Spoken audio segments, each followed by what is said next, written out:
இன்னைக்கு நீங்க பேங்க் டெபாசிட்ல அதாவது பிக்ஸட் டெபாசிட்டோ ரெக்கரிங் டெபாசிட் இல்ல போஸ்ட் ஆஃபீஸ் டெபாசிட் போட்டீங்கன்னா கன்சிஸ்டண்டா எவ்வளவு ரிட்டர்ன்ஸ் வரும் அப்படிங்கிறதையும் அதே அமௌண்ட்டை மியூச்சுவல் ஃபண்ட்ஸ்ல போட்டீங்கன்னா எவ்வளவு ரிட்டர்ன்ஸ் வர்றதுக்கான பாசிபிலிட்டி இருக்கு அப்படிங்கிறத நான் உங்களுக்கு சின்ன வீடியோல எக்ஸ்பிளைன் பண்றேன்.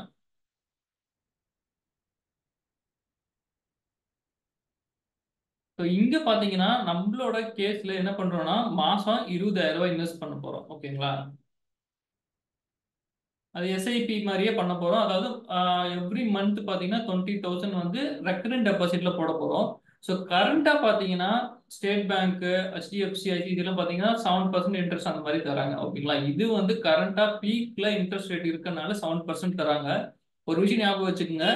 ப்ரீ கோவிட் அதாவது கோவிட்க்கு முன்னாடி பாத்தீங்கன்னா 5.4% தான் ஸ்டேட் பேங்க்ல பே பண்ணிட்டு இருந்தாங்க உங்களோட பிக்ஸட் டெபாசிட்டுக்கும். ஓகேங்களா? ஸோ கோவிட் இன்ஃப்ளேஷன் அந்த சுச்சுவேஷன் எல்லாம் வந்தனால இப்ப கரண்டா 7.2 அந்த மாதிரி பே பண்றாங்க.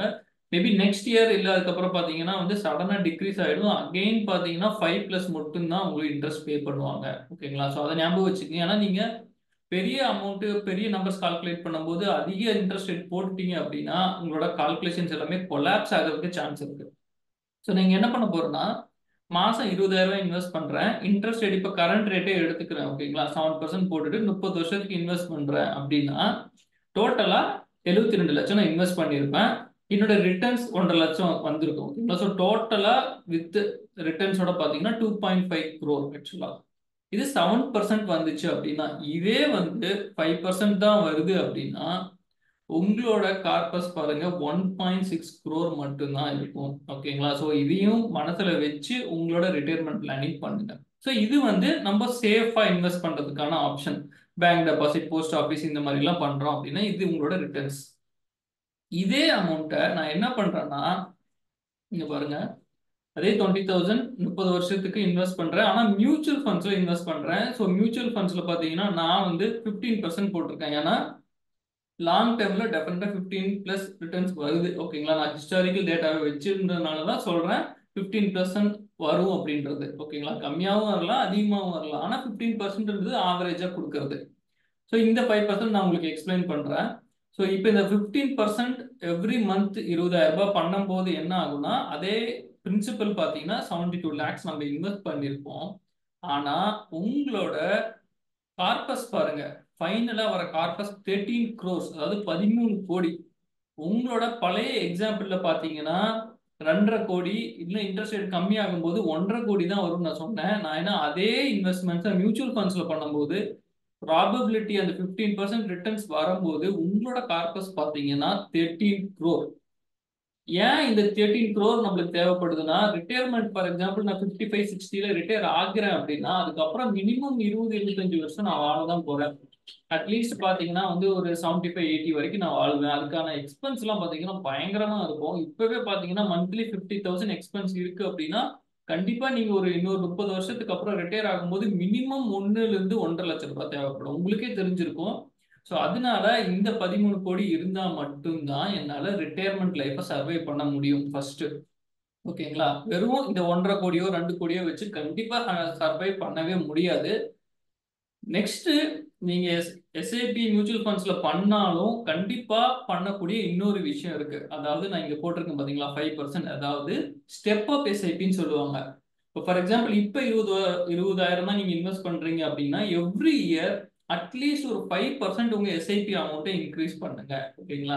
நிறைய பேர் சொல்லுவாங்க எனக்கு எக்ஸ்பென்ஸே பயங்கரமா இருக்கு, என்னால இன்க்ரீஸ் பண்ணவே முடியாது, இன்வெஸ்ட் பண்ணவே முடியாதுன்னா வேற வழியே கிடையாது. ரிட்டையர்மெண்ட்டை நீங்க சேஃபா இருக்கணும், மற்றவங்களை நம்பி இருக்கக்கூடாதுன்னு நினைச்சீங்கன்னா இந்த ஸ்டெப் அப் எஸ்ஐபி பண்ணி தான் ஆகணும். எவ்ரி இயர் 5% இன்க்ரீஸ் பண்ணணும். ஸோ அப்படி பண்ணும்போது என்ன நடக்கும்னா முதல் எக்ஸாம்பிள்ல 72 lakhs நம்ம பிரின்சிபல். ஆனா எவ்ரி இயர் ஜஸ்ட் 5% மட்டும் இன்க்ரீஸ் பண்ணீங்கன்னா உங்களோட பிரின்சிபல் மட்டுமே 1.5 கோடி ரூபாய் இருக்கும். ஸோ அதே இதுல உங்களோட ரிட்டர்ன்ஸ் டோட்டல் கார்பஸ் பாத்தீங்கன்னா 19 crore. ஓகேங்களா? நான் ஃபர்ஸ்ட் சொன்ன வெறும் எஸ்ஐபி எக்ஸாம்பிள்ல 13 crore இருக்கு. ஆனா 5% மட்டும் இன்க்ரீஸ் பண்ணி நீங்க இன்வெஸ்ட் பண்ணும்போது 19 crore உங்களுக்கு கார்பஸ் கிடைக்கும். அது ஏன் அப்படிங்கிறத நான் கிளியரா சொல்றேன். ஃபர்ஸ்ட் இயர் பாத்தீங்கன்னா 20,000 தான் இன்வெஸ்ட் பண்றீங்க மந்த்லி. ஓகேங்களா? நெக்ஸ்ட் இயர் 21,000 பண்றீங்க. அப்படியே 5% இன்க்ரீஸ் பண்ணிட்டே வரும்போது உங்களோட 30th ஏஜ்ல பாத்தீங்கன்னா 82,000 இன்வெஸ்ட் பண்ணுவீங்க. ஓகேங்களா, எவ்ரி மந்த். ஸோ இது இது வந்து பண்ணி வேற வழி கிடையாது, பண்ணி தான் ஆகணும். அப்படி இல்லை ஒன்று என்னால் ஸ்டெப் பை ஸ்டெப் பண்ண முடியாதுன்னா உங்களால முடிஞ்ச டைம் வந்து லம்சமா ஒரு 50,000 1 lakhோ வந்து எப்போல்லாம் இயர்லி ஒன்ஸ் பண்ணீங்கன்னா கூட போதும். அந்த லம்சம் சொல்றோம். ஓகேங்களா, எஸ்ஐபி கண்டிப்பா பண்ணி தான் ஆகணும். அது இல்லாம இதர் step up SIP every year increase பண்ணுங்க. அப்படி இல்லைன்னா லம்சமா உங்களால எப்பெல்லாம் முடியுதோ ஒரு 50,000 பண்ணா கூட போதும். இயர்லி ஒன்ஸ் பண்ணீங்கன்னா கூட போதும். அது உங்களோட ரிட்டையர்மெண்ட் அப்போ பெரிய கார்பஸா இருக்கும். இங்க பாருங்க. ஸோ உங்களோட பிரின்சிபல் மட்டுமே இங்க 1,50,00,000 நீங்க இன்வெஸ்ட் பண்ணிருக்கீங்க. ரிட்டர்ன்ஸ் பாத்தீங்கன்னா 20 crore இருக்கும். ஸோ இந்த மாதிரி ஒரு பெரிய நம்பர் உங்க அக்கௌண்ட்ல இருந்தா மட்டும்தான் உங்களோட ரிட்டையர்மெண்ட் லைஃப்பை நீங்க சர்வை பண்ண முடியும். அப்படி இல்லை அப்படின்னா சர்வை பண்ணவே முடியாது. ஏன்னா இன்ஃபிளேஷன் 5% பிளஸ் இருக்கு எவ்ரி இயர். ஓகேங்களா, ஸோ அதனால நம்மளோட காஸ்ட் ஆஃப் லிவிங் எக்ஸ்பென்ஸ் எல்லாமே பயங்கரமா இன்க்ரீஸ் ஆகிக்கிட்டே தான் இருக்கும். ஸோ வந்து அந்த இன்ஃப்ளேஷன்ன்றது ரொம்ப முக்கியமான வேல்யூ. நீங்க ரிட்டையர்மெண்ட் பிளானிங் பண்ணும்போது கண்டிப்பா அதையும் ஃபேக்டர் இன் பண்ணுங்க. வெறும் எவ்வளவு அமௌண்ட் ஃபியூச்சர்ல தேவைப்படுறது மட்டும் கால்குலேட் பண்ணாதீங்க. இன்ஃப்ளேஷனை வச்சு எவ்வளவு அமௌண்ட் தேவைப்படும் அப்படிங்கிறத கால்குலேட் பண்ணிட்டு அதுக்கு தகுந்த மாதிரி கோல் செட் பண்ணிட்டு ஒர்க் பண்ணுங்க. கண்டிப்பா இந்த அமௌண்ட் வந்து அச்சீவபிள் தான்.